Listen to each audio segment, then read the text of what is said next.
Vinho chileno. Como um país tão pequeno e adverso consegue figurar de forma tão expressiva no mercado mundial? O Vale Agrícola está no Chile, mais precisamente na Concha e Toro, para conhecer mais sobre a produção. Entramos no Casileiro del Diablo, que originou o famoso rótulo da marca. Olá, seja muito bem-vindo a mais um Vale Agrícola, um programa de agricultor para agricultor, e nesta edição também é destaque. Começa a colheita do triticale na região de Rio do Campo. Tem inauguração de loja agrícola e silo de recebimento de grãos em Santa Terezinha. Na reta final, antes da colheita da cebola, agricultores investem em galpões para armazenar a hortaliça. Estruturas estão cada vez mais modernas e podem ficar prontas em uma semana.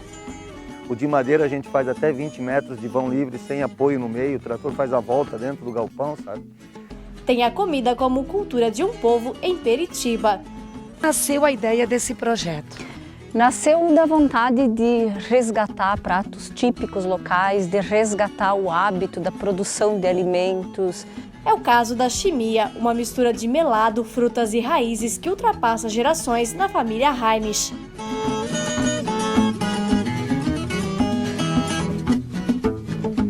E na receita da semana, uma opção saudável é o chips de batata doce.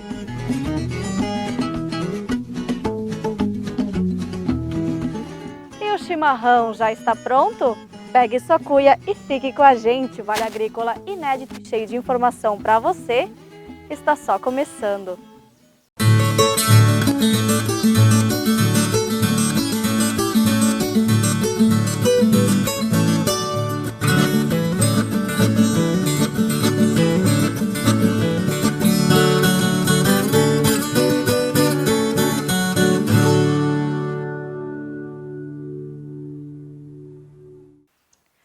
Produtores de grãos de Santa Terezinha terão agora mais facilidade na entrega. Acaba de ser inaugurada a nova unidade de recebimento e também loja agrícola.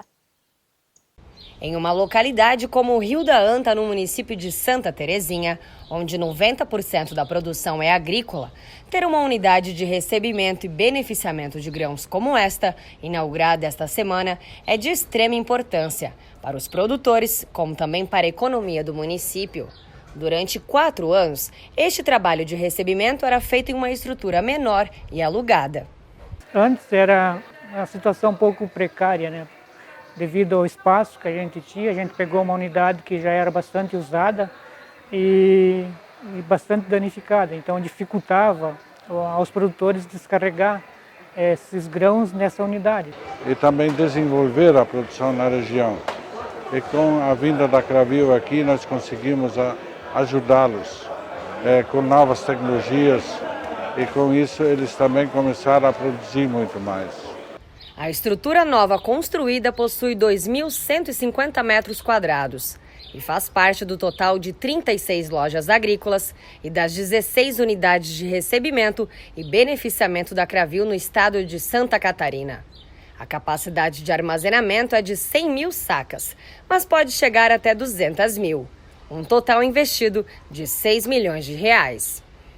Ela estava como espaço alugado e coisa assim, então não era certeza, mas aí toda reunião que nós fazia, nós debatia esse assunto, cobrava da diretoria, do conselho para que se construísse aqui, se investisse aqui. Estamos felizes, é uma alegria para Santa Terezinha receber essa unidade da Cravil, né, de recebimento e beneficiamento de grãos, né, onde está movimentando o dinheiro dentro do município, gerando emprego, contribuindo com os agricultores.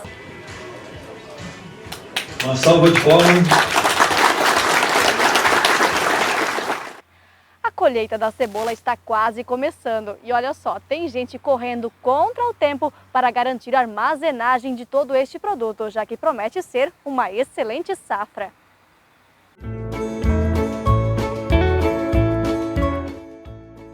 Nestas terras da Tifa Dama, na localidade de Bela Vista, em Ituporanga, a cebola, que deverá ser arrancada em cerca de 30 dias, é de causar inveja de tão verdinha e bonita. Seu Ademar e o filho esperam colher 550 toneladas da hortaliça nesta safra. E para não perder a produção, é necessário um bom armazenamento. Na última safra a gente perdeu alguma, né? A gente vai aumentando a plantação, precisa aumentar as estruturas, né? O antigo galpão ainda faz parte do cenário por aqui, mas o galpão novinho está quase pronto. E quanta diferença entre os dois! Porque era galpão mais baixo e coisa, né? Agora é estrutura de concreto, aluzinco, madeira tratada. Que hoje tem que ter altura por causa da ventilação, né? Vou ter espaço, vou ter, né? Não tem perigo de chuva dentro, de molhar interno, né? E goteira, essas coisas, isso aí tudo se acabou, né? Quanta coisa mudou nos últimos anos. Tudo em busca de mais qualidade na armazenagem e praticidade. O que mais evoluiu assim é que não tem mais pé direito no meio, entendeu? São os galpões amplo, aberto. O de madeira a gente faz até 20 metros de vão livre, sem apoio no meio. O trator faz a volta dentro do galpão, sabe? Então isso deu muita agilidade, muita praticidade, né? Quer guardar cebola, guarda cebola. Acabou de guardar cebola, o galpão fica livre, não fica assim um galpão trancado, né? É possível escolher o galpão conforme a necessidade e o orçamento. Basicamente, são 3 tipos de estrutura. Um pé direito de concreto, né? E pode optar também por pé direito de madeira tratada.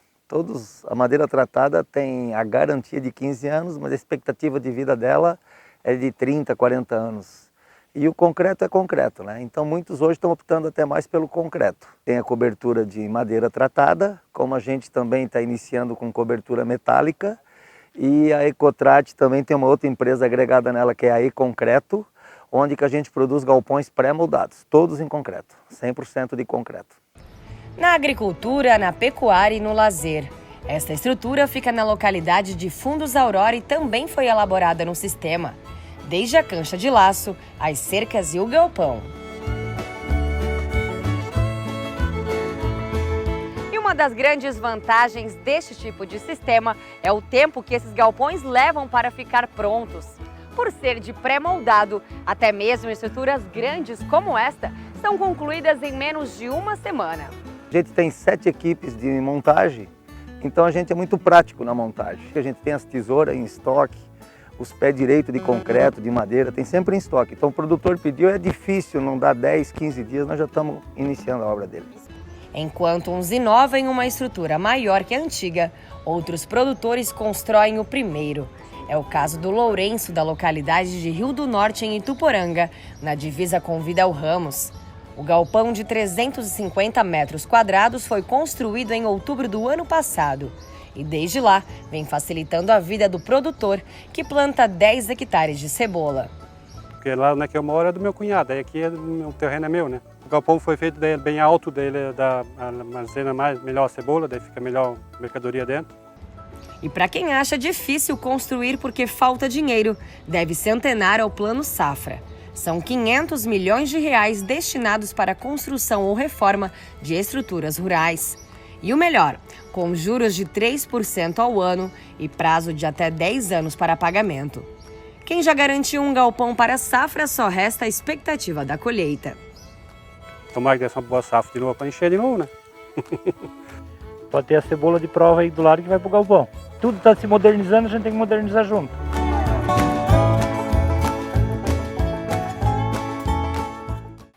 E já fica o convite, no dia 27 de outubro tem a cavalgada e almoço dos amigos da APAI em Ituporanga. A recepção dos cavaleiros acontece já no dia 26 no Parque da Cebola, no Cerro Negro.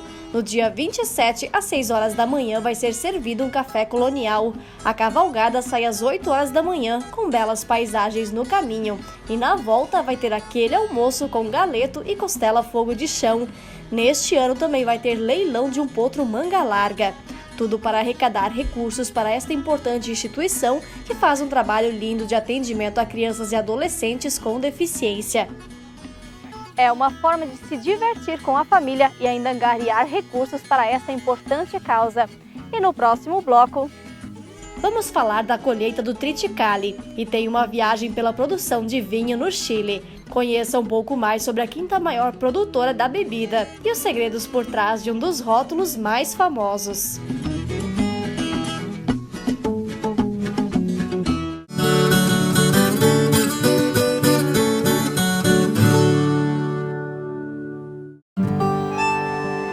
A vida no campo não é como a vida na cidade. O barulho do despertador é diferente, o cheiro do café, a música. A gente gosta de fazer as coisas de outro jeito, do nosso jeito. Quando precisamos de algo, basta procurar os amigos do Sicoob, que sempre nos deram todo o apoio. Sicoob, o parceiro do produtor rural catarinense. Muito antes do agronegócio ter esse nome bonito. A Eco7 é a única do segmento certificada pela Sociedade Brasileira de Reabilitação Traumatológica e Ortopédica. O processo de fabricação dos colchões Eco e acessórios do sono da Eco7 é certificado pelo ISO 9001. Produzimos alta tecnologia para preservar seu maior patrimônio, sua saúde. Diga sim à vida, conforto e cuidados com sua saúde e bem-estar. Colchões Eco7, sinônimo de longevidade.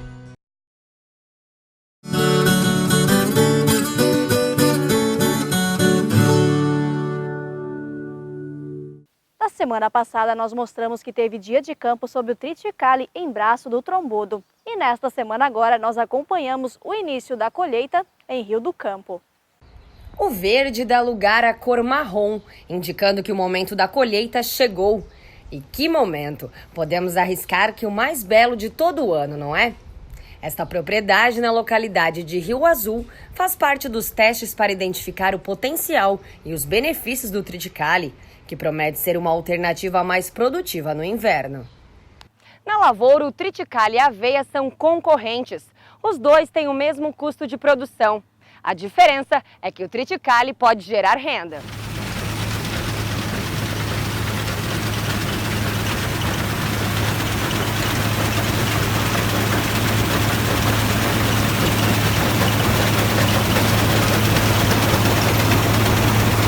Como fator nutritivo do triticale tem uma semelhança bastante grande com o milho, né? O valor a ser comercializado vai estar muito próximo ao valor que é comercializado o milho. Nesta propriedade do seu Djalma, 6 hectares de triticale foram plantados este ano para o teste. O resultado ficou em uma média de 40 sacas por hectare, tendo na prática cerca de R$200 de faturamento em cima de cada hectare plantado. E olha que, segundo o agricultor, o grão passou por todas as adversidades possíveis. Desde plantio, muita chuva no plantio e depois seca, a estiagem muito prolongada e geada quando estava florando. E agora de novo a seca, né? Depois seca de novo, não teve facilidade para a cultura. Uma grande vantagem do plantio do triticale é a palhada. Que isso traz benefícios para a próxima cultura, né, que é permanecer coberto o solo, evitando que ocorra a evaporação de água, né? Essa quantidade de água que fica no solo fica disponível para a próxima cultura. Outro benefício é essa decomposição que essa palhada vai acontecer ao longo dos próximos meses, transformando-se em nutrientes para a cultura seguinte. Além disso, né, a chuva que acontece aqui em cima, com certeza vai permanecer essa água por um período bem maior aqui no solo, até começar a escorrer essa água aqui. Então a questão de erosão, né, proteção do solo, tem benefícios muito grandes quando a gente faz cobertura do solo. Então, somando essas duas alternativas, a própria receita com a cultura do triticale, mais os benefícios para a cultura da soja, nós temos uma atividade economicamente bem atrativa, né? Sem falar dos benefícios ambientais, da rotação de cultura, da reciclagem de nutrientes, que se nós analisarmos então como um todo, a gente está chegando à conclusão de que é uma atividade bastante interessante e promissora para a região. Seu Djalma até se animou e pretende aumentar a produção para o próximo ano. Depende de áreas e coisa aí, eu acho que vamos ampliar para umas 50 hectares. E por falar em Rio do Campo, o município vai ser sede do Seminário de Agroecologia, que acontece agora nos dias 17 e 18 de outubro. O evento quer atrair agricultores, técnicos, estudantes, pesquisadores e consumidores dos 3 estados do Sul. O tema escolhido para a edição é 20 anos construindo a sociedade do bem viver, cultivando alimentos para a vida, que faz menção às 2 décadas de história do seminário, que ocorre a cada 2 anos. O valor por pessoa é de R$ 49,50 e as formas de pagamento são cartão de crédito, boleto bancário e débito bancário. A inscrição é completamente online e pode ser feita em computadores ou smartphones e inclui 5 refeições, caneca e sacola. O Chile tem cerca de 18 milhões de habitantes. Na geografia, é um tanto interessante. É um país estreito, tem 2 cordilheiras, vários vulcões, geleiras e um dos desertos mais secos do mundo. Só que ainda assim, consegue ser o 7º maior produtor de vinhos e também o 4º maior exportador. A convite da agência Viajo Porque Preciso, nós embarcamos para o Chile para conhecer um pouco mais sobre os segredos desta produção.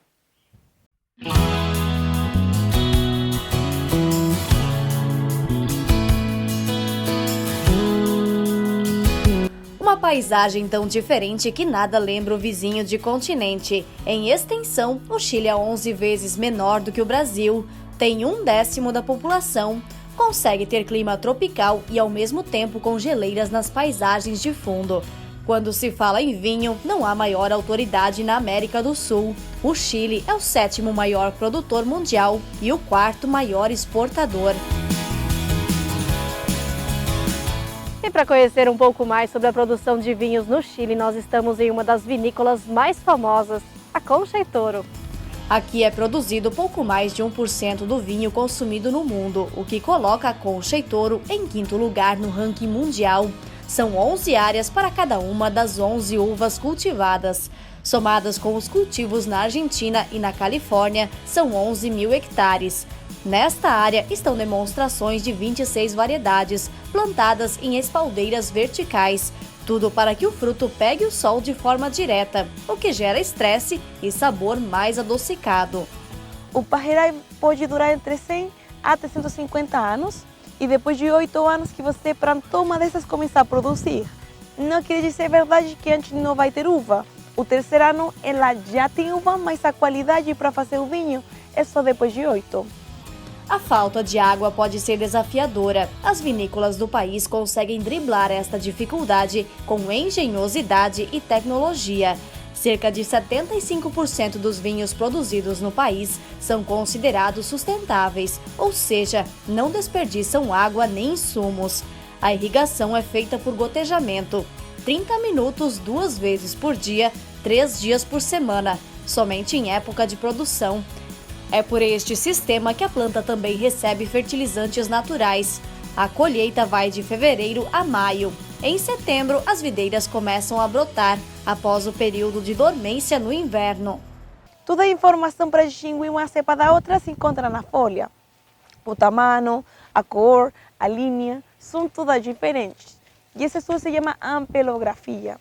Agora, quando eles querem produzir um vinho de melhor qualidade, eles vão podar as plantas e vão cortar os cachos. Ali deixa 1 ou 2 por pé, para que a planta se concentre só naqueles cachos. Ali você vai ter menos produção, mas de alta qualidade. São vários os segredos para a produção chilena, mas talvez o mais importante esteja na localização geográfica. Os vinhedos chilenos são protegidos das ameaças por 3 barreiras naturais. De um lado, a Cordilheira dos Andes, do outro, o Oceano Pacífico e abaixo, as geleiras da Patagônia. Isolamento que evita a entrada de pragas e doenças, principalmente ocasionadas por fungos. E assim, também reduz os custos de produção. Inclusive, é no Chile que se produz o único Cabernet do mundo, depois que a França, país de origem, teve sérios problemas com uma praga chamada filoxera. E aqui o Chile é perfeito para a produção do vinho, porque tem as estações do ano bem marcadas. No verão, quando eles têm produção da uva, aqui não chove. E você pode ter controle sobre a água que você bota aqui. Isso é importante para o estresse hídrico. E agora no inverno, que não se tem produção, fica no período de dormência. As condições climáticas do país e os diferentes tipos de solos trazem sabores únicos aos vinhos. Uma mesma uva pode gerar um vinho mais ácido ou mais frutado. Cada variedade de uva tem um terroir diferente.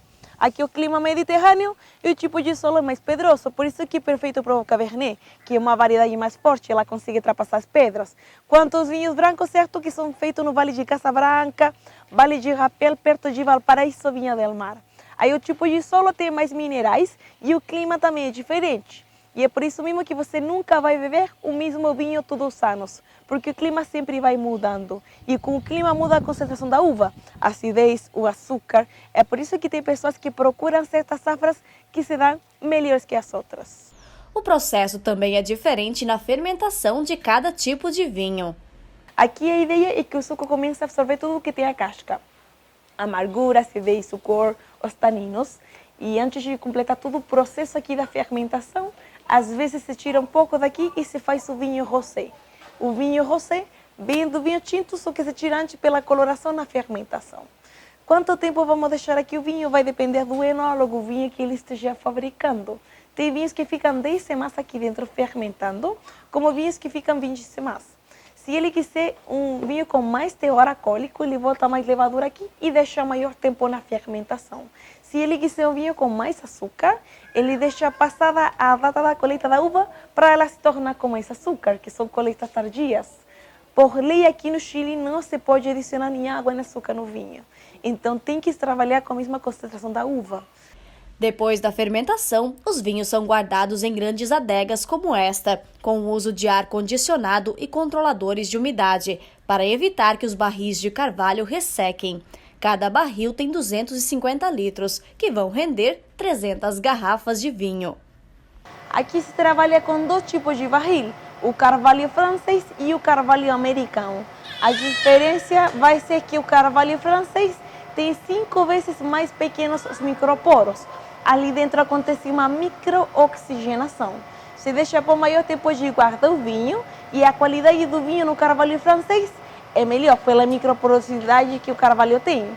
Se utilizam 5 vezes, no máximo 6, e depois são revendidas para destilados, cachaça, vodka. A primeira adega da Concha y Toro foi feita em 1850, no subsolo. Era aqui que era guardado o vinho que mais tarde ficou conhecido como Casileiro del Diablo. A lenda conta que funcionários começaram a roubar a adega de vinho, até que o dono, Dom Melchor, com a intenção de cessar os furtos, espalhou a notícia que o próprio diabo cuidava do lugar. O que se sabe é que o sumiço de vinho acabou. A adega foi feita 4 metros abaixo da terra e se molha de vez em quando o solo para manter a umidade. Agora, como que essa adega aqui não caiu com tanto terremoto acontecido no Chile? A lenda conta que era o mesmo diabo quem cuidava dessa adega aqui. Mas na verdade que ela foi colada tijolo, uma mistura trazida da Espanha. O nome da mistura é calicanto e é feito de cal, areia e clara de ovo. O Casileiro del Diablo é um dos protagonistas da ascensão do Chile no mercado mundial. Mas esta história começou há muitos anos, com a assinatura de acordos comerciais que transformaram o país numa plataforma de exportação.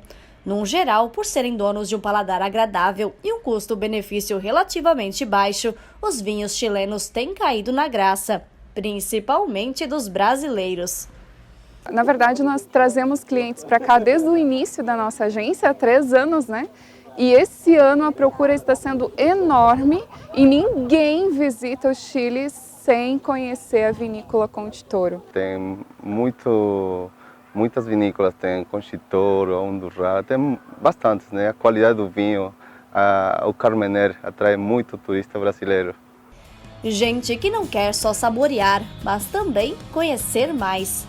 É muito interessante conhecer o que houve, como é que foi feito, como é que começou, crenças e a cultura toda que envolve a confecção e fazer um vinho de qualidade. Na hora da compra que elas vão fazer no supermercado, isso ajuda bastante, a partir do momento que você visita uma vinícola.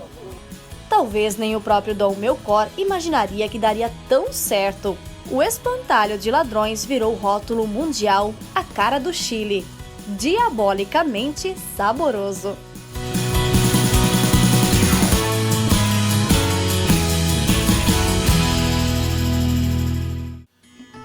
grande abraço para a Franci e para o Dudu, que inclusive estão fazendo a volta ao mundo de carro em companhia só da cachorrinha da Laila. Que eles tenham muita sorte e a gente espera encontrar eles em vários lugares ainda por esse mundão afora. E no próximo bloco a gente volta falando de culinária. Comida como cultura em Peritiba. Famílias se reúnem para resgatar receitas históricas. É o caso desta chimia, que fica horas no fogo. Uma mistura de melado com frutas e raízes. E tem os segredinhos para preparar os chips de batata doce.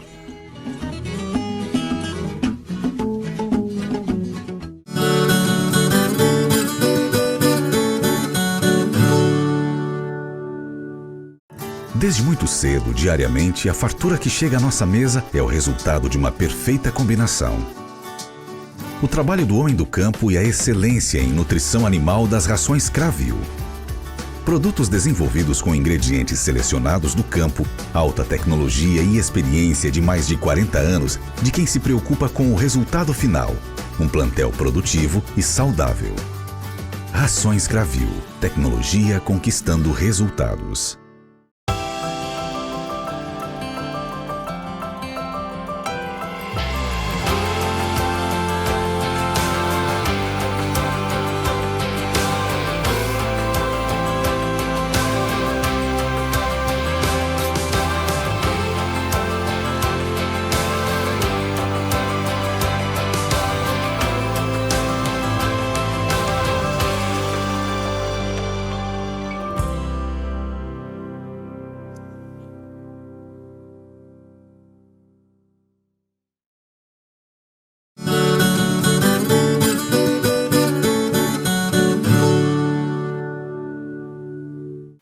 Receitas de família podem contar a história de um povo. Cada pedacinho deste Brasil tem um sabor diferente, que também conta uma história. É por isso que famílias lá de Peritiba estão juntando todas estas receitas, tudo para resgatar as tradições. Produzir, preparar e servir. Quantas histórias, saberes e valores estão contemplados numa receita? Simples ou sofisticada, ela representa a cultura de um povo. Os ingredientes e o modo de fazer ultrapassam gerações. Quem não tem ou já não teve um caderninho de receitas? A troca de experiências e o preparo de pratos com ingredientes locais despertaram o interesse desse grupo da comunidade Lajeado Mirim, município de Peritiba. Por aqui, as tradições germânicas se mantêm fortes e a comida reflete muito os costumes herdados das gerações mais antigas. Comida que envolve muito mais do que simplesmente alimento. Comida que envolve afeto, comida que envolve carinho de mãe, que lembra casa cheia, que lembra mesa farta, momento de festa. Como é que nasceu a ideia desse projeto? Nasceu da vontade de resgatar pratos típicos locais, de resgatar o hábito da produção de alimentos, o uso de ingredientes locais e principalmente de promover a produção de ingredientes locais para autoabastecimento, para alimentação das famílias.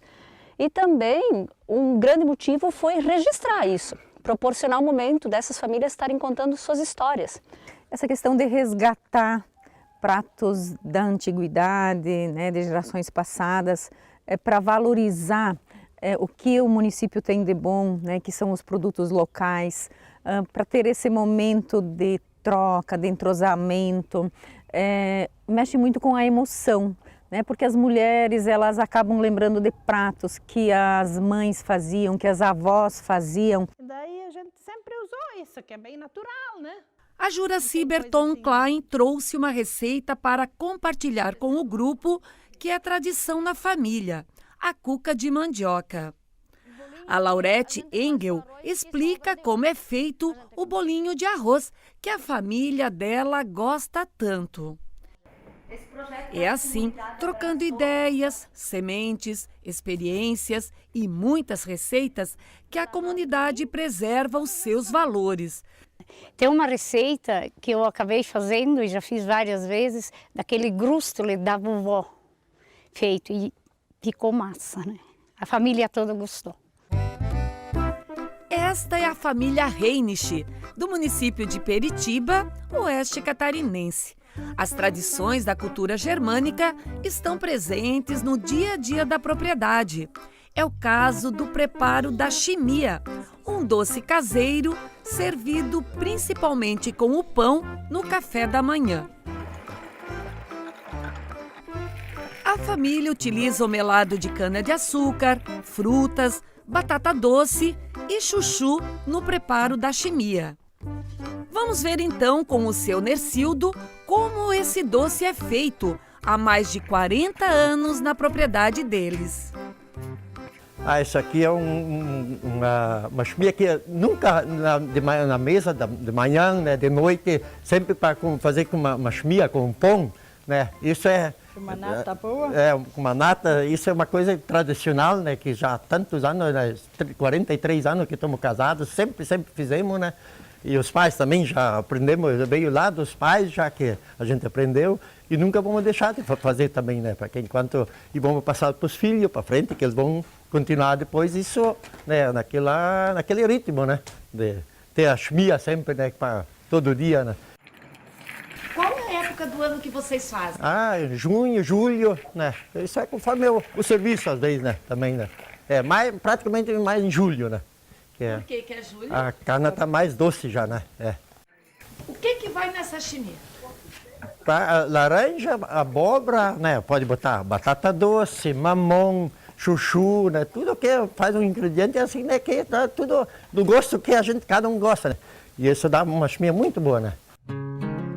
Vamos fazer chimia agora? Vamos. Como é que vai? Agora vem a primeira laranja, porque ela é colocada cru dentro, né? A batata, isso já é cozido primeiro, né? Daí isso aqui, bota dentro. E daí aqui tem que estar sempre mexendo, né? Porque senão ela queima, né? Agora vai a batata e o chuchu. A batata é moída, né? Fica bem macia, bem fina, né? Todos os ingredientes que foi botado aqui é cozido na guarapa, né? Isso aí é para dar um gostinho de canela, limão, né? Deixa uns 15 minutos dentro, daí já pode tirar, né? Que dá um gosto bom, né? Leva muito tempo para cozinhar? Em torno de 8 horas. 8 horas, né? Conforme a lenha, né? Se tem lenha seca, tem que vai mais, né? Se tudo colabora, né? Agora, às vezes, se tem muito vento, uma coisa, né? A lenha ruim, daí também é mais demorado, né? Todo mundo gosta e vem visita de fora. Eles pedem pelo menos, né, um potezinho de chimia, né? Porque é muito saudável e gostoso, né? Aqui nós estamos agora no outro tacho, que esse estava no ponto para tirar. E daí mostramos aqui o processo ali. Primeiro, mas agora eu vou mostrar um ponto tá bom, né? Daí a gente faz o teste. Tem que esfriar agora bem, né? Daí ver o ponto que ela tá quando tá boa, né? Tá no ponto? Tá no ponto. Ponto de tirar do fogo. Agora é guardado depois, nas latas, né? Guardado por um ano inteiro, né? Até mais, né? Isso aí se conserva muito bem, já está bem cozido, né? Não tem problema, né, nenhum, né? O que isso representa na vida do senhor? Uma grande alegria. Poder produzir uma coisa, né, natural e muito saudável, né? Isso aí é uma coisa que, né, muito, que a gente gosta muito, né? Isso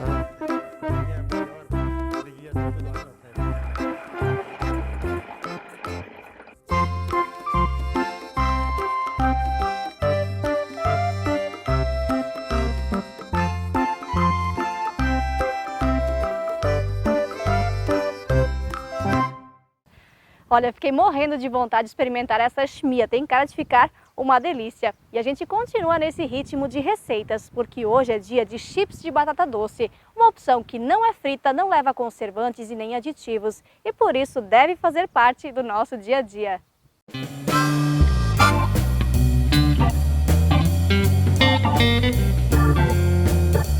Olá, nossa receita de hoje é chips de batata doce. Uma receita que vem com um produto do campo e está seguindo uma tendência que existe hoje de produtos fitness, digamos assim. São produtos para pessoas que fazem treino, que fazem caminhada, que fazem academia e que vem lá do nosso querido agricultor. E fica uma delícia. Vamos lá então. Descascar a batata doce. Essa receita ela é uma receita simples, mas ela tem alguns truquezinhos. Por exemplo, no cortar a batata, para fatiar, o ideal é que a gente use um aparelhinho, não precisa ser igual a este aqui, mas tem que ser um aparelhinho desses que as pessoas têm para fazer a salada, para fazer o ralado, chama-se mandolim, que tem um corte. A gente até pode fazer na faca, mas a gente não consegue fazer um corte de batata com uma espessura mais padrão. Quando a gente leva no forno, acontece a primeira frustração. Algumas queimam e outras ficam ainda molinhas. Por isso que a gente orienta de fazer com um aparelhinho desse. Pode ser daquele bem simplesinho que faz cortes para salada, esse que se usa. Outro detalhe, gente, quando a gente vai fazer o corte, eu vou mostrar para vocês já. Algumas lâminas de batata, o ideal é esse corte aqui, ó, essa espessura. Algumas lâminas inicialmente saem assim, ó, fininha, transparente. Nem perca tempo de colocar na forma esse tipo de corte, quando ele sai assim. Então, se por acaso a batata doce for muito pequena, pode cortar ao comprido, não precisa ser redondinha, pode ser feito assim, que fica ótimo também. Depois é só colocar na forma, sem nenhum tempero por enquanto, sem nada, sem sal, sem nada. Coloca de uma forma mais uniforme. Aqui na nossa forma tem papel manteiga untado com azeite de oliva, mas vocês podem untar com o tipo de gordura que vocês quiserem. Não sobrepor batata, certo? Não faça sobreposição. Ó, essa eu vou eliminar, não adianta eu usar, porque eu vou me frustrar. Essa também não vou usar. Agora está na hora de colocar a nossa batata para virar batata chips, batata doce chips. Cuidados aqui no forno, ele está em 200 graus, 30 minutos, dourador ligado. O que eu vou fazer agora? Eu vou aumentar para 250 graus, 230, 250. Vou desligar o dourador, porque o forno já está quente, e vou colocar a nossa batata. Dependendo do forno, vocês vão ter que controlar essa temperatura. Ela não pode ser alta, porque ela vai queimar e não vai extrair a umidade. Ela não pode ser muito baixa, senão a batata fica murcha. Então, fica em torno de 220 a 250. Passando 15 minutos, a gente vai abrir o forno, vamos virar as batatas, voltamos mais 15 minutos para ter o nosso chips pronto. Agora, 15 minutos depois, está na hora da gente virar a nossa batata. E olha só, ó, algumas delas, como estavam mais fininhas, onde está mais fininho, ela fica mais crocante. Vamos virar aqui rapidinho para vocês verem. Esse processo é importante, senão ela não vai ter a crocância da batata chips. Ó, como embaixo ela já fica douradinha. E aqui é que vai fazer a diferença, gente. Se precisar, a gente vira de novo. Agora eu vou baixar a temperatura para 200 e vou ligar o dourador, certo? Porque agora é um processo que tem que acontecer de uma forma mais rápida. Vamos lá, colocar no forno de novo.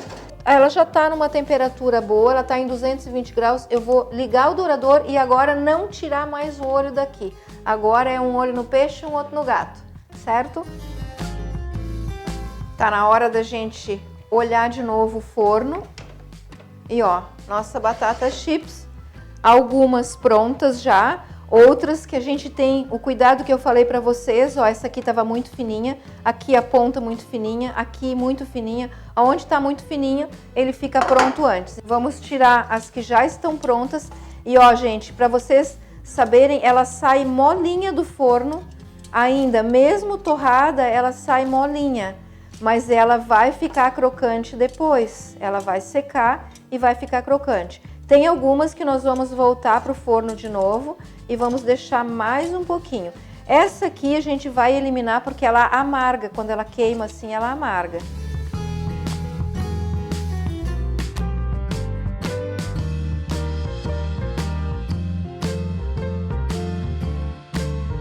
Agora, com o nosso chips pronto, é só fazer a degustação. Como é que nós podemos fazer essa degustação? Como é que nós podemos servir? Nós podemos fazer esses chips assim. Vocês querem perceber como fica? Ó. Uma delícia. Bem crocante, mas ainda podemos temperá-lo. Um pouquinho de sal,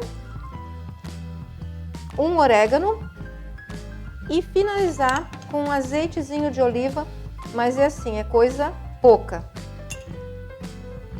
Podemos servir assim. Uma dica para que não amoleça e que possa ter uma durabilidade de uns 5, 6 dias é guardar bem fechado, gente. No momento que entrar ar, ele vai ficar mole. Aí o que a gente pode fazer? Podemos levar no micro-ondas por uns 30 segundos, retirar, ele volta à crocância. Mas não há necessidade, então vamos guardar bem fechadinho, num pote bem fechado, para que não precise fazer esse processo, certo? Esse é o nosso chips de hoje.